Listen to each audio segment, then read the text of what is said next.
देश में अगले साल होने वाले विधानसभा चुनाव की तैयारियों के बीच सभी पार्टियां जुट चुकी हैं। भाजपा की सहयोगी निषाद पार्टी ने अपनी तैयारियों को लेकर पूरी तरह से कमर कस ली है। निषाद पार्टी मछुआरा समुदाय का समर्थन जुटाने के लिए एक बड़ा अभियान चला रही है, जिसमें उनको अनुसूचित जाति वर्ग में शामिल करने की मांग की जा रही है। निषाद पार्टी ने रविवार को निषाद समुदाय को अनुसूचित जाति का दर्जा देने की अपनी लंबे समय से लंबित मांग को लेकर लखनऊ में एक अभियान शुरू किया। इस समुदाय के लोगों ने निषाद पार्टी के अध्यक्ष और उत्तर प्रदेश के कैबिनेट मंत्री संजय निषाद की अध्यक्षता में अभियान चलाया। संजय निषाद ने कहा, पिछली सरकारों ने हमें धोखा दिया और अनुसूचित जाति होने के बावजूद पिछड़ा वर्ग में शामिल कर दिया। आज की यात्रा इसलिए निकाली जा रही है ताकि हमें जल्द ही अनुसूचित जाति का दर्जा मिल सके।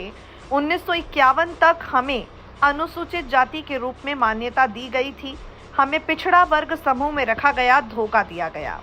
संजय निषाद के बाद पार्टी के एक और नेता ने कहा, अनुसूचित जाति के रूप में मान्यता मिलने पर वो लोकसभा, विधानसभा और विधान परिषद में आरक्षण के हकदार हो जाएंगे।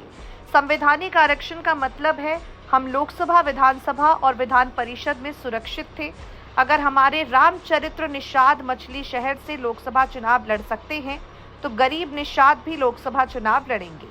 निषाद पार्टी का आरोप है कि उनके समुदाय को सभी राजनीतिक दलों ने धोखा दिया। हालांकि निषादों के लिए आरक्षण हर पार्टी के लिए एक चुनावी वादा रहा। सभी पार्टियों ने निषादों को धोखा दिया। सभी पार्टियों ने अपने घोषणा पत्र में निषादों को आरक्षण देने का मुद्दा शामिल किया, लेकिन सरकार बनने के बाद हमें धोखा दे दिया। संजय निषाद ने कहा, विरोध को भारतीय जनता पार्टी पर दबाव की रणनीति नहीं समझना चाहिए। हम बीजेपी पर दबाव नहीं डाल रहे। हम चाहते हैं एनडीए सत्ता में आए। हम केवल अपनी मांग को लेकर अपने लोगों का समर्थन जुटाने के लिए उनके बीच जा रहे हैं।